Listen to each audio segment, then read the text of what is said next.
Return knowledge by Arun sir YouTube channel पर आप सभी का स्वागत है। आज हम फिर से हाजिर हैं अर्धवार्षिक परीक्षा 2022-2023 का, जो कि विषय हमारा होगा गणित कक्षा 10 के लिए, जो कि अभी हाल ही में परीक्षा संपन्न हुआ है। अर्धवार्षिक परीक्षा का पेपर लेकर के हम आज हाजिर हैं। आज हम आपको 10 का मैथ कराएंगे। कक्षा 10 के जो मैथ होता है उसका पेपर का सॉल्व लेकर के आज हम हाजिर हैं, जो भी हाल ही में आपका परीक्षा हुआ है। तो चलिए शुरू करते हैं। आज का पहला क्वेश्चन, आपको समय जो मिलेगा 2.5 घंटा और पूर्णांक जो है वो 70 नंबर का है। याद रखेंगे बोर्ड की परीक्षा के लिए ये वीडियो बहुत ही महत्वपूर्ण होने वाला है, क्योंकि सारे क्वेश्चन इसी मॉडल पे आधारित होंगे। आपके जो बोर्ड के एग्जाम होंगे उससे क्वेश्चन जो होगा इसी टॉपिक से आ रहा होगा। तो याद रखेंगे पूर्णांक जो होगा वो 70 नंबर का, लेकिन समय आपको बोर्ड के एग्जाम में 3 घंटा 15 मिनट का मिलेगा। तो चलेंगे, पहला क्वेश्चन हमारा क्या कह रहा है कि सही विकल्प का चयन करिए। 10 क्वेश्चन आपको विकल्प वाले मिलेंगे। देखेंगे पहला क्वेश्चन क्या कह रहा है। पहला क्वेश्चन देखेंगे, लिखा है पहला क्वेश्चन है किसी पूर्णांक q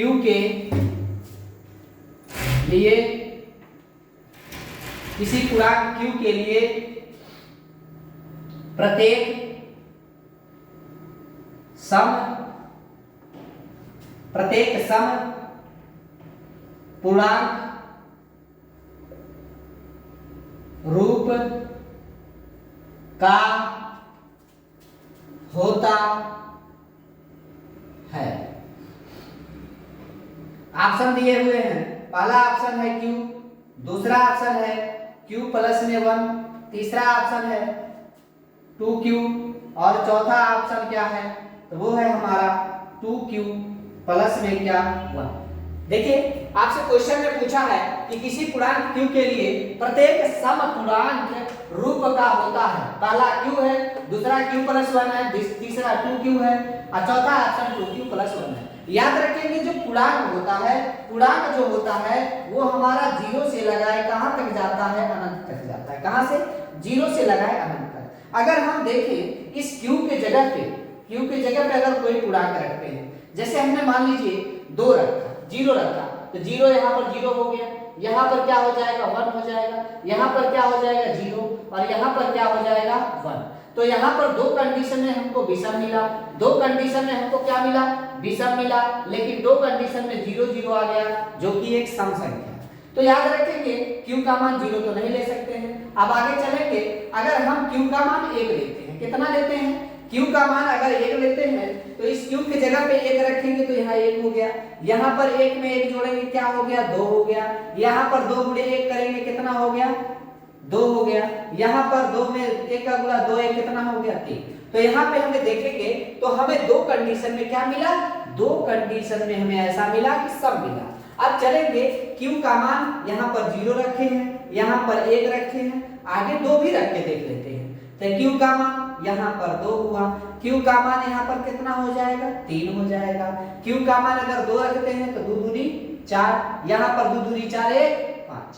तो याद रखेंगे यहाँ से हमें ये बात समझ में आ रहा है कि अगर हम q के मानों को पूर्णांक के रूप में कोई भी पूर्णांक लिखें, 0 लिखे, 1 लिखे, 2 लिखे, 3 लिखे, 4 लिखे, 5 लिखे, 6 लिखे, कोई भी पूर्णांक रखेंगे, चाहे वो सम हो चाहे विषम हो, हमेशा 2q के केस में हमें सम संख्या प्राप्त होगा। क्या प्राप्त होगा? हमें सम संख्या प्राप्त होगा। बहुत ही आराम से समझेंगे इस क्वेश्चन को कि अगर q का, देखिए पूछा है q के लिए प्रत्येक सम पूर्णांक का रूप, मतलब अगर q का मान आप कोई पूर्णांक रखते हैं तो q का मान हमें सम प्राप्त होना चाहिए। तो हमको दूसरा जो हमारा तीसरा विकल्प है उसमें 2q है, मतलब q का मान चाहे सम रखिए चाहे विषम रखिए। जैसे मान लीजिए सम रखेंगे तो 1 तो 2 हो गया, तब भी सम प्राप्त हुआ। अगर आपने 3 रखा तो 2 3 6, तब भी क्या प्राप्त हुआ, सम प्राप्त हुआ। इसलिए चलेंगे तो इसका करेक्ट आंसर कौन सा है, तीसरा विकल्प। चलेंगे क्वेश्चन नंबर दूसरे पर। क्वेश्चन नंबर दूसरा क्या कहता है, दूसरा नंबर क्वेश्चन देखेंगे। क्वेश्चन नंबर दूसरा,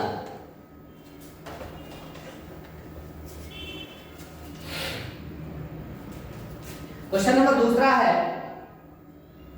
कि यदि रैखिक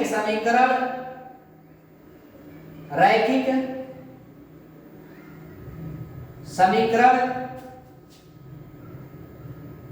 का युग्म संगत है तो इसके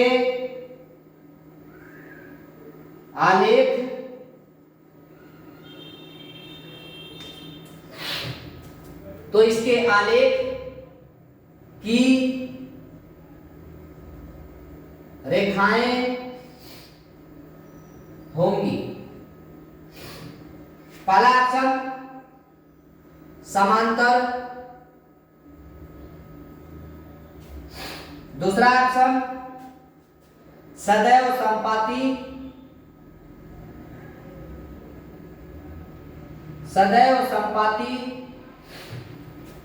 तीसरा ऑप्शन प्रतिच्छेदी या संपाती, और चौथा ऑप्शन है हमारा सदैव प्रतिच्छेदी। चलिए देखेंगे क्वेश्चन में क्या कह रहा है। यदि रैखिक समीकरण का युग्म संगत है तो इसके आलेख की रेखाएं कैसी होंगी। तो इसके बारे में हम जानेंगे कि 3 कंडीशन होता है। कौन कौन सा कंडीशन होता है। पहला कंडीशन क्या होता है, यदि a1 बटा में a2 बराबर b1 बटा में b2 बराबर c1 बटा में c2, मतलब अगर ये भी कोई रेखा है, इस रेखा के ऊपर कोई एक और रेखा है जिसका नाम क्या है, CD। क्या नाम है, इस रेखा का नाम हमारा CD है। मतलब इनको कहते हैं संपाती रेखा। क्या रेखा, संपाती रेखा। और इसमें जो हल निकलता है वो होता है हल अनेक होंगे। क्या होंगे, हल अनेक होंगे तथा समीकरण संगत होगा। समीकरण क्या होगा, संगत होता है। याद रखेंगे बोर्ड के एग्जाम में 3 पॉइंट होता है और इन तीनों पॉइंट से आपकी परीक्षा में सवाल बनेगा। अगर कहीं पे भी a1 बटा a2, b1 बटा b2, c1 बटा c2 आ जाए, 2 रैखिक समीकरण दिया रहेगा, उससे आप तुलना कर लेंगे। जैसे 2 रैखिक समीकरण क्या देता है सर, तो देखेंगे यहाँ पर हम लिख दे रहे हैं रैखिक समीकरण जो देता है a1x प्लस में b1y प्लस में c1 बराबर 0, a2x प्लस में b2y प्लस में c2 बराबर 0। यही 2 समीकरण देगा। इन दोनों समीकरण से a1 b1 c1 a2 b2 c2 का मान निकाल लेंगे। तो पहला कंडीशन हमने देखा कि अगर तीनों आपस में बराबर होते हैं तो हमें संपाती रेखा प्राप्त होगी और इसका जो हल होगा वो अनेक होगा और जो समीकरण होगा वो क्या होगा, संगत होगा। दूसरा कंडीशन ध्यान देंगे। दूसरा कंडीशन क्या होता है कि a1 बटा में a2 बराबर नॉट b1 बटा में b2 बराबर में c1 बटा में c2। जब ऐसा कंडीशन हो जाए तो याद रखेंगे कि एक रेखा दूसरे रेखा को क्या करेगी, काटेगी। AB जो है ये CD को क्या कर रही है, कट कर रही है। तो याद रखेंगे इस कंडीशन में लिखेंगे प्रतिच्छेदित रेखाएं। क्या लिखेंगे, प्रतिच्छेदित रेखाएं तथा एक अद्वितीय हल प्राप्त होता है। कहने का मतलब यह है कि यदि a1 बटा a2 बराबर नॉट b1 बटा b2 बराबर c1 बटा c2 प्राप्त हो जाए तो AB और CD जो होगा एक दूसरे को प्रतिच्छेदित करेगा और इनको कहेंगे प्रतिच्छेदित रेखाएं प्राप्त हो रही हैं और एक अद्वितीय हल प्राप्त होता है तथा संगत है। क्या है, संगत है। तो हमने यहाँ पर 2 कंडीशन देखा कि अगर a1 बटा a2 बराबर b1 बटा b2 बराबर c1 बटा c2 मिल जाए तो उसको संपाती कहते हैं और हल अनेक होता है, समीकरण संगत होता है। दूसरा हमने देखा a1 बटा a2 बराबर नॉट b1 बटा b2 बराबर c1 बटा c2, एक रेखा दूसरे रेखा को प्रतिच्छेदित कर रही है और एक अद्वितीय हल प्राप्त होता है तथा समीकरण जो होता है संगत होता है।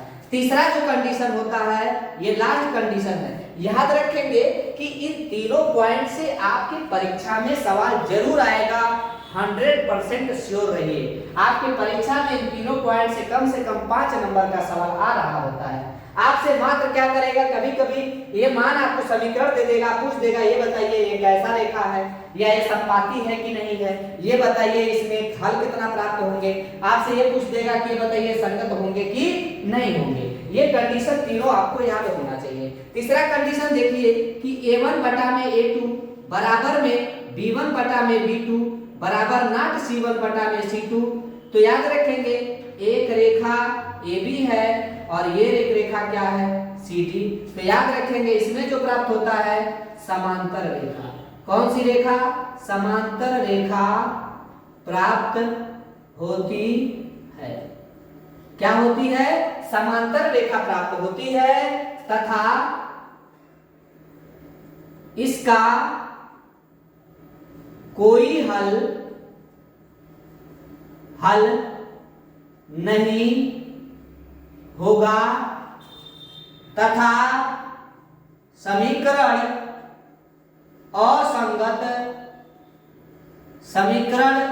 असंगत होगा। याद रखेंगे कि a1 बटा a2 बराबर b1 बटा b2 बराबर नॉट c1 बटा c2। तो रेखा जो होगी समांतर रेखा प्राप्त होगी तथा इसका कोई हल नहीं होगा तथा समीकरण जो होगा वो असंगत होगा।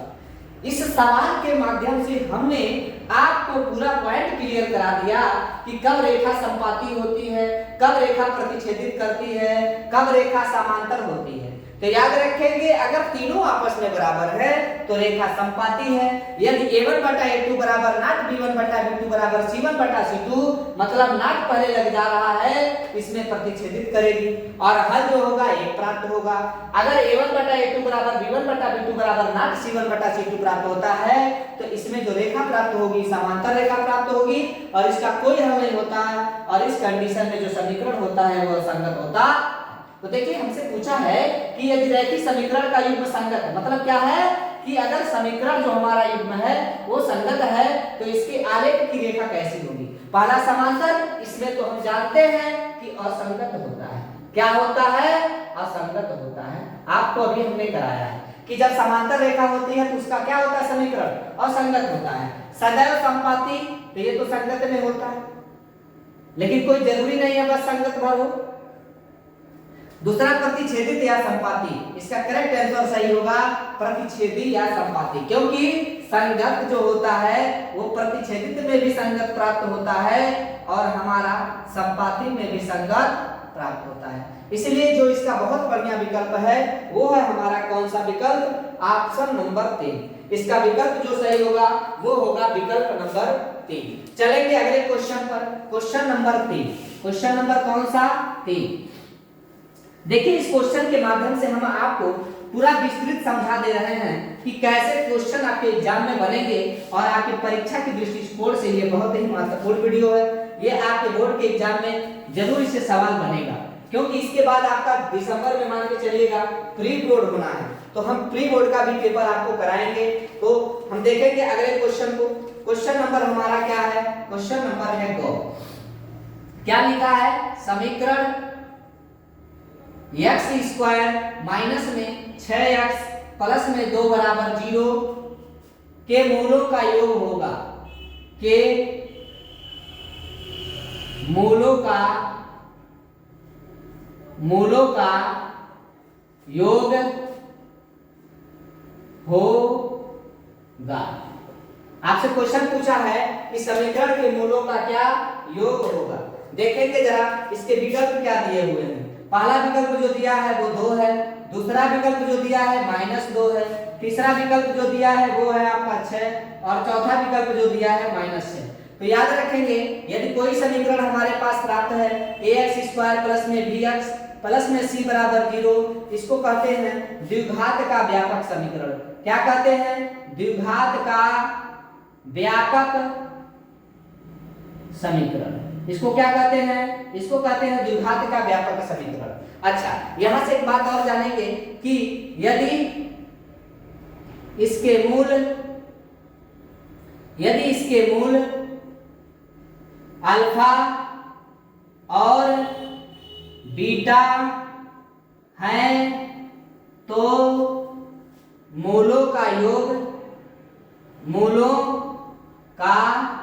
योग अल्फा प्लस में बीटा बराबर माइनस में बी बाई ए, माइनस में बी बाई ए, बहुत ही महत्वपूर्ण फार्मूला।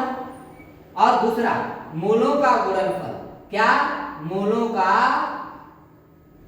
गुणनफल क्या होता है? अल्फा इंटू बीटा बराबर सी बटा में ए। ये दोनों फार्मूला आप लोग 100% याद कर लेंगे कि यदि कोई द्विघात समीकरण है ax² प्लस में bx प्लस में c बराबर 0, इसको कहते हैं द्विघात का व्यापक समीकरण। यदि इसके मूल अल्फा और बीटा है तो इसके मूलों का योग जो होता है अल्फा प्लस बीटा बराबर माइनस में b बाई ए, मूलों का गुणनफल अल्फा इंटू बीटा बराबर c बाई ए। अब देखेंगे हमारे सवाल में क्या दिया है। तो सवाल में दिया है ax², हमारे सवाल में दिया है x² माइनस में 6x प्लस में 2 बराबर 0।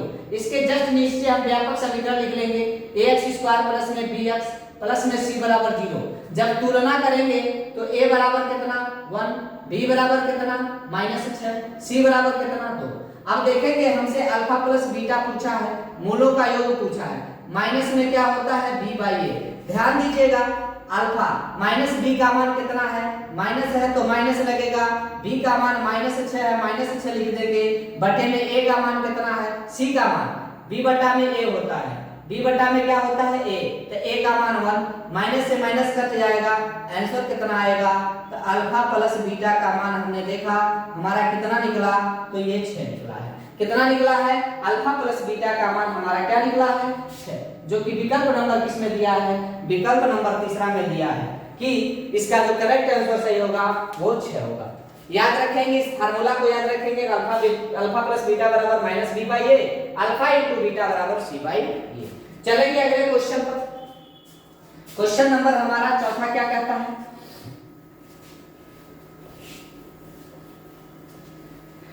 क्वेश्चन नंबर 4 देखेंगे। 4 नंबर क्वेश्चन क्या कहता है? घो कह रहा है समीकरण x बटा में 4 बराबर में 4 बटे में x के मूल होंगे। ऑप्शन क्या दिए हैं? ऑप्शन भी जरा एक बार देख लेंगे। पहला दिया है 2, पहला दिया है आपका 4, दूसरा ऑप्शन दिया है -4, तीसरा ऑप्शन दिया है ±4 और चौथा ऑप्शन दिया है 1। देखेंगे अगर हम समीकरण को लिखें तो x बटा में 4 बराबर में 4 बटा में x, हम तिरछा तिरछी गुणा कर लेंगे, x का गुणा x में करेंगे तो x², 4 का गुणा 4 में करेंगे तो 16। अगर यहां से देखें तो x बराबर में √16, और जब वर्गमूल निकालते हैं तो हमेशा प्लस माइनस क्या लगाते हैं, 4 लगाते हैं। याद रखेंगे जब भी वर्गमूल लगाते हैं, जब भी हम किसी संख्या का वर्गमूल निकाल रहे होते हैं तो उस संख्या को हमेशा प्लस और माइनस के साथ लिखते हैं। तो इसका जो करेक्ट आंसर सही है वो है हमारा तीसरा नंबर विकल्प अल्फा प्लस -4। क्या है? +4। चलेंगे अगले क्वेश्चन पर। क्वेश्चन नंबर हमारा 5 क्या कहता है? 5 नंबर क्वेश्चन पे चलेंगे। 5 नंबर क्वेश्चन देखेंगे क्या कह रहा है। 5 नंबर क्वेश्चन कह रहा है, अंगा नंबर क्वेश्चन कह रहा है मूल बिंदु से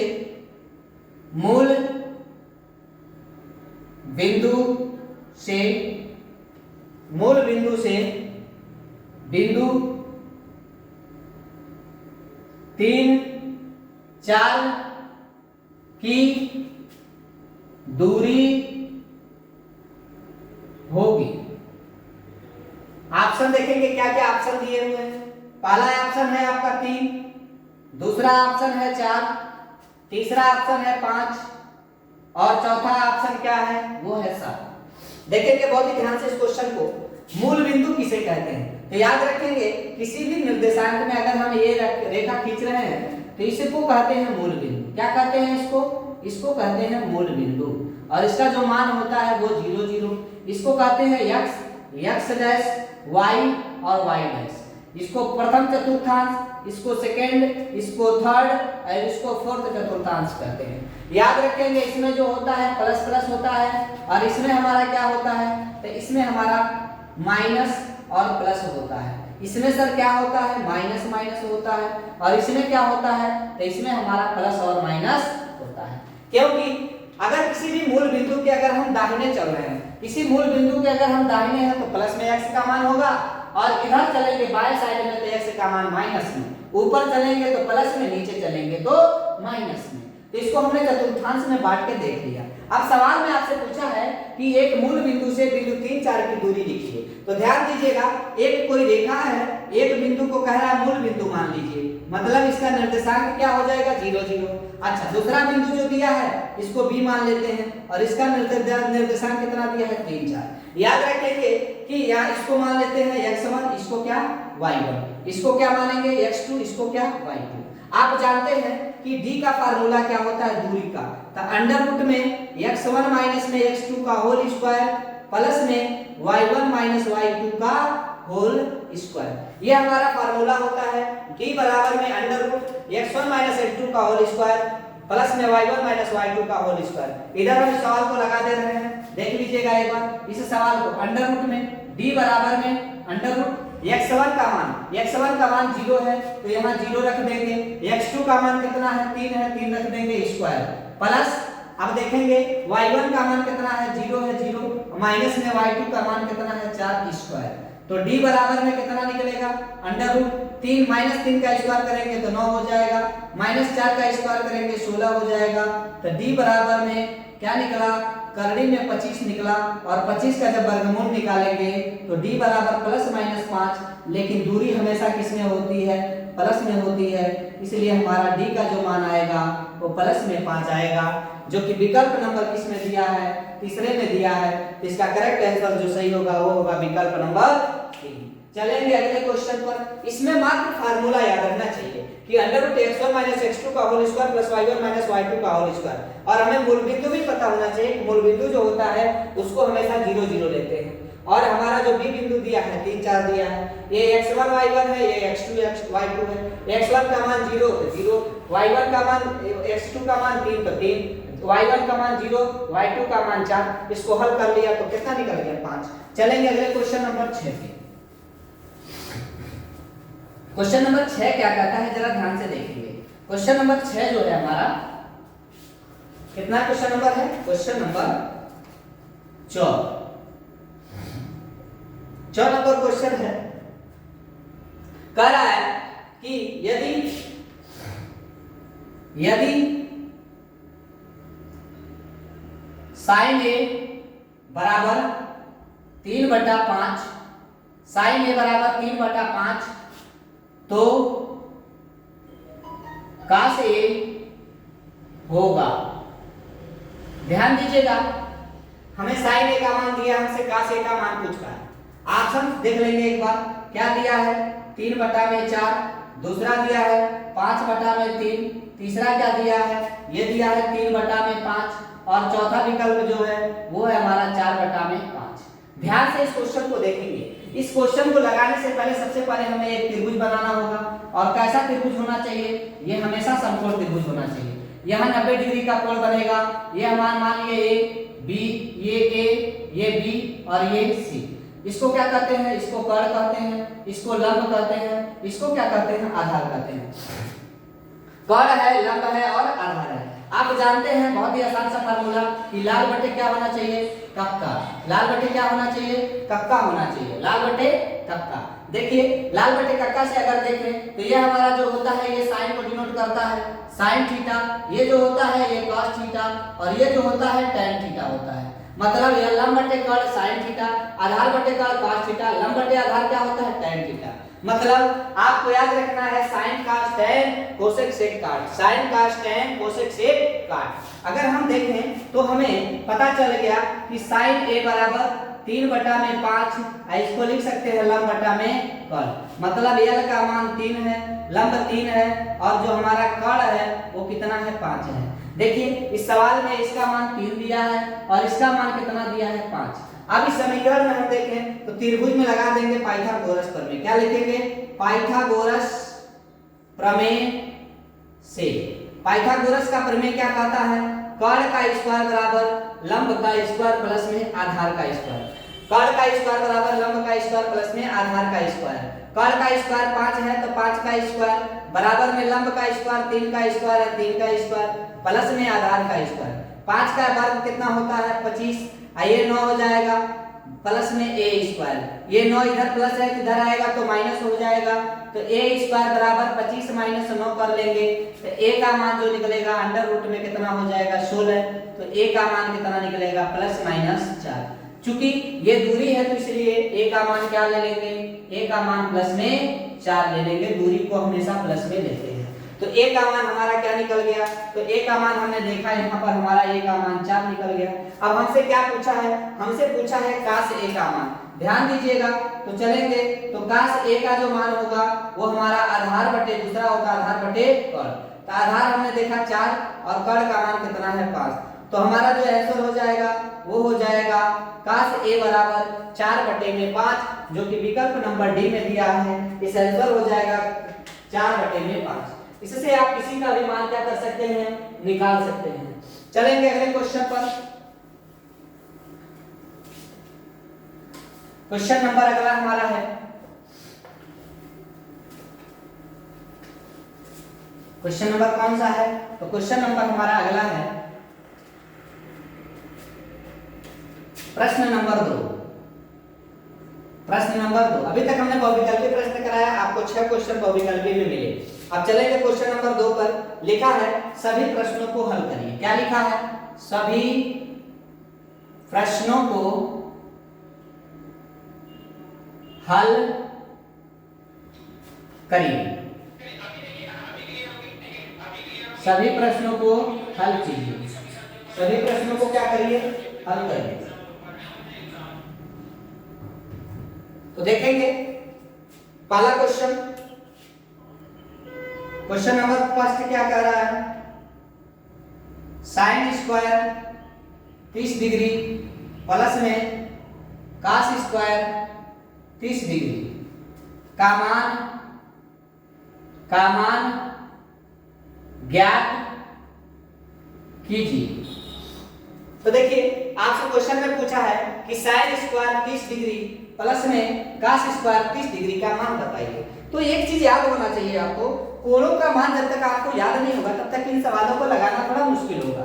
इसलिए हम एक दिन आपको सारे जो आपके कोण होते हैं, कोण का मान कैसे शॉर्टकट मेथड से निकालते हैं उसको हम आपको एक दिन समझा देंगे, आप वहां से याद कर लीजिएगा। फिलहाल हम क्वेश्चन देखते हैं। तो साइन याद रखेंगे कि साइन 30 डिग्री का जो मान होता है वो होता है 1/2 और कास जो 30 डिग्री होता है वो होता है कर्णी में 3/2। इन दोनों मानों को इसमें रख देंगे। तो जब रखेंगे तो साइन हमारा क्या है? साइन स्क्वायर 30 डिग्री प्लस में कास स्क्वायर 30 डिग्री। ध्यान से देखेंगे इसका मान हमें निकालना है। तो साइन 30 डिग्री मतलब 1/2 का क्या हो जाएगा? स्क्वायर प्लस में कास स्क्वायर 30 डिग्री है तो ये कर्णी में 3/2 का क्या हो जाएगा? स्क्वायर हो जाएगा। इसको अगर हल करेंगे तो 1/4 प्लस में ये 3 कितना हो जाएगा? 4। चूंकि दोनों का हल समान है तो 4 हो जाएगा, 1 में 3 जुड़ जाएगा तो इसका मान 4/4 हो जाएगा और ये दोनों आपस में कट के कितना हो जाएंगे? 1। तो याद रखेंगे इसका मान आंसर जो आएगा क्या आएगा? 1 आएगा। याद रखेंगे इसका आंसर कितना आएगा? इसका आंसर 1 आएगा। और दूसरे तरीके से ये भी लगा सकते हैं चूंकि कि साइन स्क्वायर थीटा प्लस में कास स्क्वायर थीटा बराबर कितना होता है? 1। मतलब यदि थीटा समान है, क्या है? थीटा समान है तो इसका मान हमेशा 1 होता है। क्या होता है? 1 होता। चलेंगे अगले क्वेश्चन पर। इसका हमने देखा, ध्यान से बात एक बार देख लीजिएगा। साइन स्क्वायर 30 कास स्क्वायर 30 का मान ज्ञात कीजिए। साइन 30 का मान 1/2, साइन कास 30 का मान कर्णी में 3/2। Sine square 30 degree plus cos square 30 degree का मान निकालना है। साइन 30 का मान 1/2 का स्क्वायर कर दिया, cos 30 का मान कड़ी में 3/2 रख के स्क्वायर कर दिया, 1/2 को स्क्वायर करेंगे तो 1/4, इसको करेंगे तो कड़ी हट जाएगा स्क्वायर करने पर, और 2 का वर्ग 4 हो जाएगा। क्योंकि यहाँ पर हर बराबर है तो हर को नीचे लिख देंगे, अंश आपस में जुड़ जाएगा, तो 4/4 हो गया, काटेंगे तो कितना हो जाएगा 1। यही हमारे क्वेश्चन का क्या हो जाएगा आंसर। चलेंगे अगले क्वेश्चन पर। क्वेश्चन नंबर हमारा है दूसरा, खंड दूसरे का, खंड जो दूसरा है, प्रश्न नंबर दूसरा भी हम कर रहे हैं, तो इसका हमारा कौन सा प्रश्न है, तो ये है हमारा प्रश्न नंबर दूसरा। ख देखेंगे क्या पूछा है, पूछा है 72 व 76 का लॉस ज्ञात कीजिए। आपसे क्वेश्चन पूछा है कि 72 और 76 का लघुत्तम समापवर्तक बताइए, मतलब आपसे एलसीएम पूछा है। क्या पूछा है, एलसीएम पूछा है, और संख्या जो है वो हमारा क्या 72 और 76। ध्यान से देखिए इस सवाल को कैसे लगाएंगे, तो यहां लिख लेंगे सबसे पहले 72 और क्या 76, इनका हम गुणनखंड करते हैं। क्या करते हैं, गुणनखंड। सबसे पहले ये 2 से कटेगा, ये 36 हो जाएगा, 2 3 6 2 8 16, 2 से फिर काटेंगे, 2 से कटेगा तो 2 1 2 2 8 16, 2 1 2 2 9 18। अब इसको काटेंगे तो ये हमारा 2 से कटेगा, 2 9 18, ये कितना हो जाएगा 19। और ये हमारा देखेंगे तो अब हमारा ये 3 से कटेगा, 3 3 का 9, और 19 तो कटेगा नहीं, यहाँ पर 3 1 और ये कितना 19, और फिर ये किससे कटेगा 19 से कटेगा। तो हमारा जो एलसीएम होगा, ध्यान देंगे एलसीएम जो लिखेंगे हम, एलसीएम बराबर में 2 गुणे 2 गुणे 2 गुणे 3 गुणे 3 गुणे 19, जितना ये संख्या आती है सारे का आपस में गुणा कर देते हैं, वही हमारा क्या होता है एलसीएम होता है। तो देखेंगे इसका अगर गुणा करते हैं तो 2 दूनी 4 दूनी कितना हो जाएगा 8, और 3 का गुणा 3 से करेंगे 9, और इधर कितना हो गया 19। तो 9 8 कितना होता है 8 9 72, 72 का गुणा 19 से करेंगे तो 19 का गुणा यहाँ 72 का गुणा हम 19 से कर लेते हैं। 9 दूनी 18 को 8 हाथ लगा 1, 9 7 63, एक कितना हो जाएगा 64, 9 दूनी 18 का 8 हाथ लगा 1, 9 7 63 एक 64, 1 2 2 1 7 7, जब जोड़ेंगे तो 8 6 और 9 7 के 6 7 कितना हो जाएगा 13, 1300 कितना हो जाएगा 68, 7 6 13 8 4 2 6, ठीक है। इसका गुणा करने पे हमारा जो आंसर निकलेगा 1300 कितना हो जाएगा 68। इसका जो आंसर होगा वो होगा हमारा 1368। चलेंगे अगले क्वेश्चन पर। क्वेश्चन नंबर 2 क्या कहता है,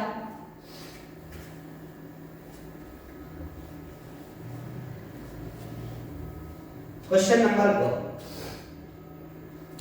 2 कह रहा है कि समीकरण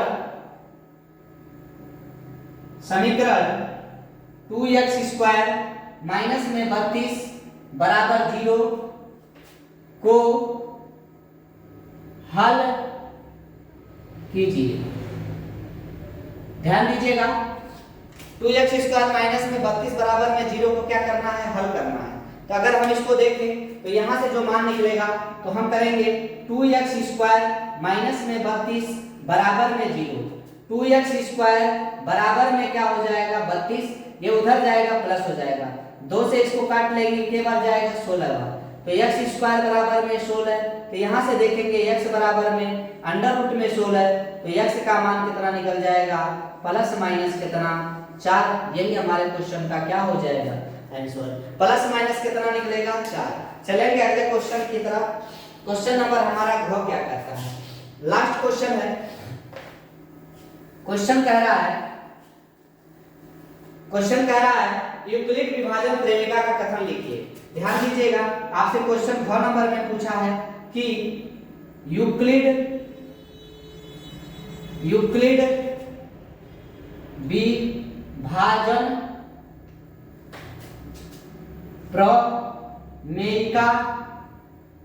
प्रमेयिका का कथन लिखिए, ध्यान दीजिएगा यूक्लिड विभाजन प्रेमिका का कथन क्या होता है, इसका जो कथन होता है वो होता है कि भाज्य बराबर भाजक गुणे भागफल प्लस में क्या होता है शेष। ध्यान दीजिएगा, भाज्य बराबर भाजक गुणे भागफल प्लस में क्या होता है शेषफल।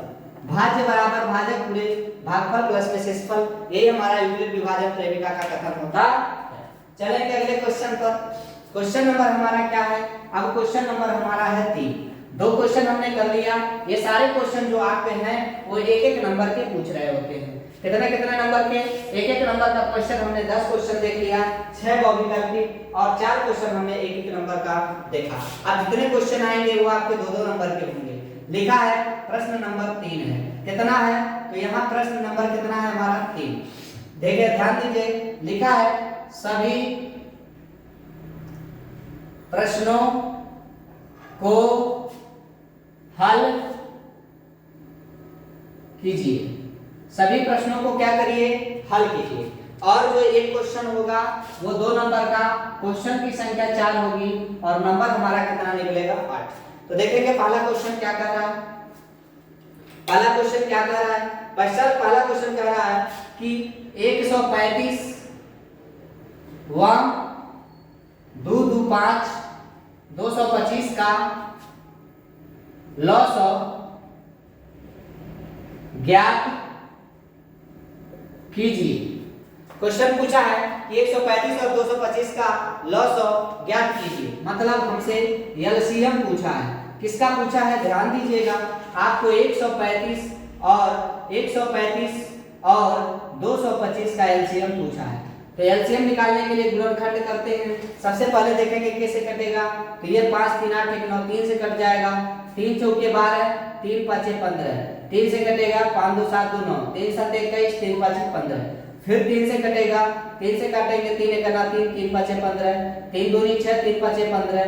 फिर 3 से कटेगा, 3 5 15 होता है, ये 25 हो जाएगा। ध्यान देंगे, अभी ये 5 से कटेगा, 5 से करना 5 5 5 25, फिर ये 5 से कट जाएगा, 1 और 1 हो जाएगा। इसका जो एलसीएम निकल के आएगा एलसीएम, ध्यान देंगे, इसका जो एलसीएम निकलेगा वो निकलेगा हमारा 3 गुणे 3 गुणे 3 गुणे 5 गुणे 5।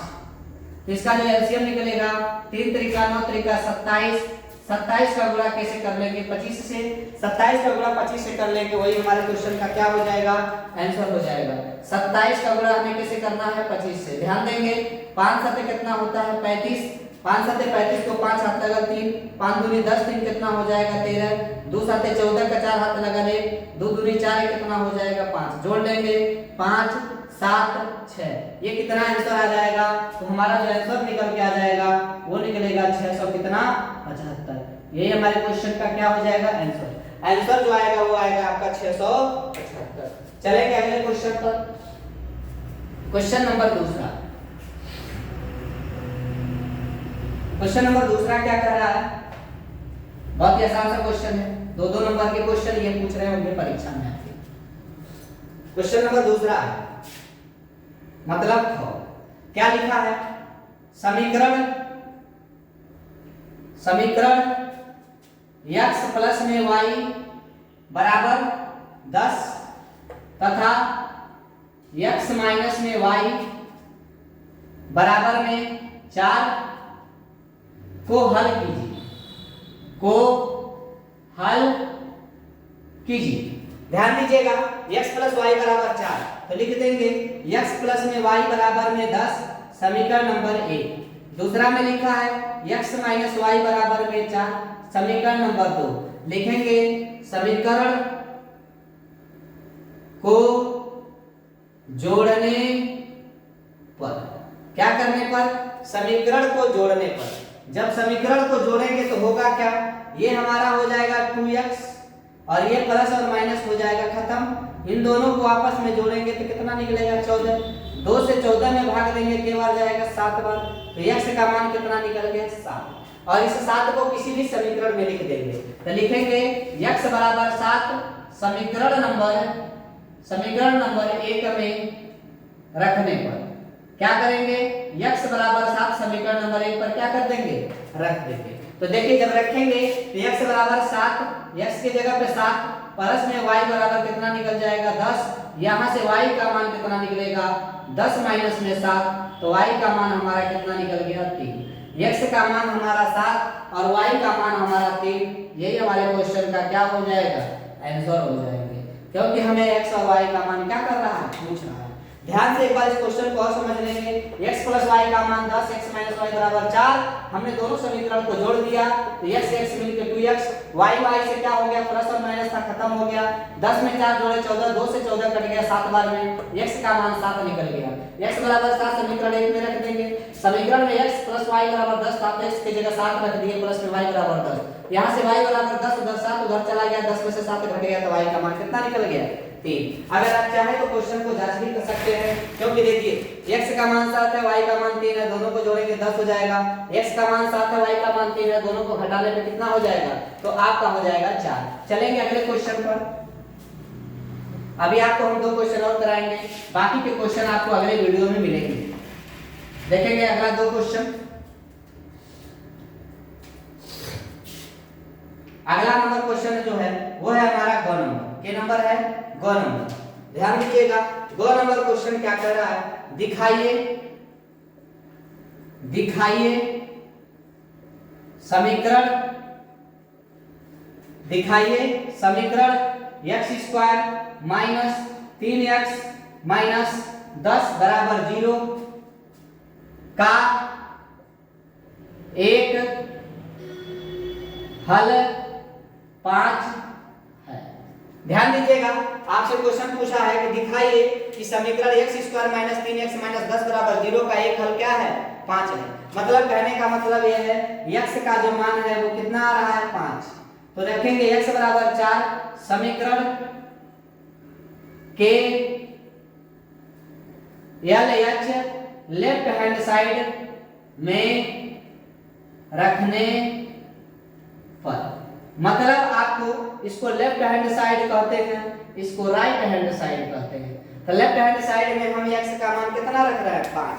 ध्यान दीजिएगा, लेफ्ट हैंड साइड है कितना x स्क्वायर माइनस में 3x माइनस में 10, ये हमारा लेफ्ट हैंड साइड है। तो इसको जगह अगर हम x का मान 5 रखते हैं तो 5 का स्क्वायर कितना हो जाएगा 25 माइनस में 3 गुणे 5 माइनस में 10।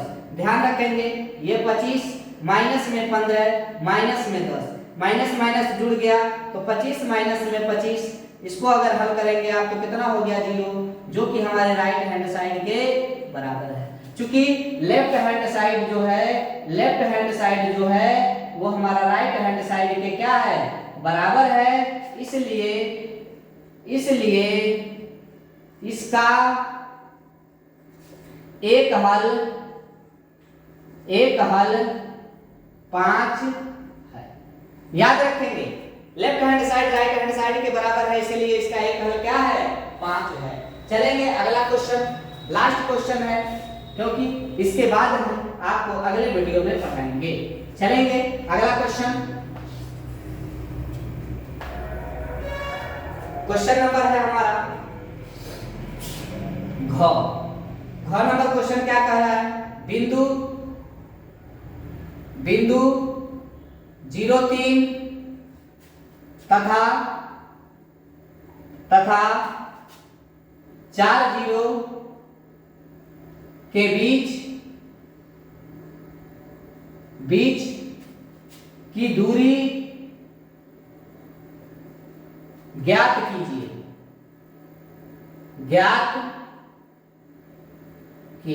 ध्यान दीजिएगा, आपसे क्वेश्चन क्या पूछा है, बिंदु 0,3 और 4 0 के बीच की दूरी ज्ञात करना है। सबसे पहले एक रेखा बना देंगे, इस रेखा में एक बिंदु A है, दूसरा बिंदु B है। इसका जो नाम है ये 0,3 है और इसका जो नाम है वो है हमारा 4 और 0। इसको हमने क्या माना, इसको x1, इसको y1, इसको x2, इसको y2। ध्यान दीजिएगा, दूरी का सूत्र क्या होता है, d बराबर अंडर रूट, अभी हमने पढ़ा था x1 माइनस x2 का होल स्क्वायर प्लस में y1 माइनस y2 का होल स्क्वायर। ध्यान दीजिएगा, यहाँ से अगर हम देखें तो हमें x1 का मान कितना नजर आ रहा है 0, तो 0 रख देंगे। और आपको x2 का मान कितना नजर आ रहा है, x2 का मान 4, तो 4 नजर रख देंगे स्क्वायर प्लस में y1 का मान 3 है 3 माइनस y2 का मान 0, तो स्क्वायर कर देंगे। ध्यान दीजिए, -4 का स्क्वायर कितना होता है 16 और 3 का स्क्वायर कितना है 9। तो इसको अगर हल करेंगे तो अंडर रूट में कितना आएगा 25। तो अगर इसको अगर वर्गमूल निकालते हैं तो प्लस माइनस कितना आता है 5। चूंकि ये दूरी है इसलिए दूरी ऋणात्मक नहीं होती है, इसलिए दूरी d बराबर कितना निकल जाएगा 5। कितना निकल जाएगा 5 इकाई। d का मान कितना निकल जाएगा 5। यही हमारे क्वेश्चन का क्या होगा आंसर, क्या होगा आंसर होगा। चलिए आगे की वीडियो की चर्चा हम अपने अगले वीडियो में करेंगे। अगर आपको ये चैनल पसंद आया है और ये वीडियो अगर आपको पसंद आया है तो आप हमारे चैनल को सब्सक्राइब करें तथा ज़्यादा से ज़्यादा इस वीडियो को शेयर करें, क्योंकि आपकी परीक्षा के दृष्टिकोण से ये वीडियो बहुत ही महत्वपूर्ण होने वाला है। और आगे के क्वेश्चन की चर्चा हम आपको अगले वीडियो में करेंगे।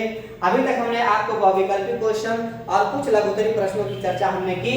आगे की वीडियो की चर्चा हम आपको अगले भाग में करेंगे।